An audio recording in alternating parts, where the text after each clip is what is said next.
And I can tell you right now, I'm just going to get totally biased in my profession right now, okay? I am a physical education, health education teacher at heart. And I did that for a very specific reason. And when I first started teaching, I can tell you, I had to get better at political correctness. I was a middle school teacher. You had 9 weeks. They were done for the year. And so it was challenging because there's a lot of expectations and standards in health education in our state, and to get those things done in 9 weeks. And so here's what I always tell my students the very first day of class. I can guarantee you what no other teacher in this building can guarantee you. That's where I went wrong with political correctness. That it wasn't great collaboration right there. And so when they went back into it, I can guarantee you what no other teacher in this building can guarantee you.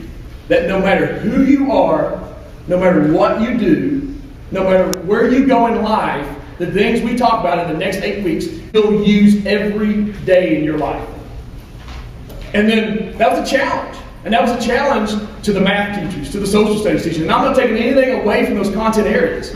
But when we look at what we're investing in, when we look at where we're going, there's not a lot of other areas that can make that assumption, that can make that guarantee to students and to learners. And so just like today, I don't know if you did any math algorithms or anything this morning. I don't know if you diagrammed sentences this morning. I don't know if you looked at historical context of literacy this morning. But I know that already this morning, every person in this room has made health decisions, for better or worse.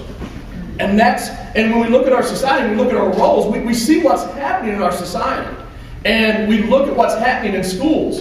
And that's the reason I'm so excited to introduce in just a second Dr. Scretta and his message, because there's so much on schools' plates today, but yet when we look at our society, we look at our culture, if schools are not leading this, who will?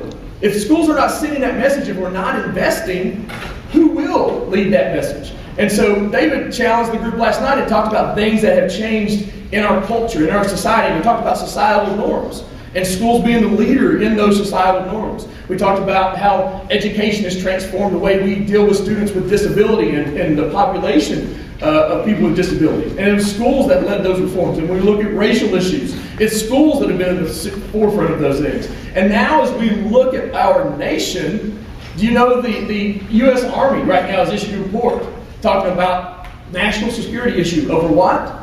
Over obesity. And we look at our state government, our state economy right now.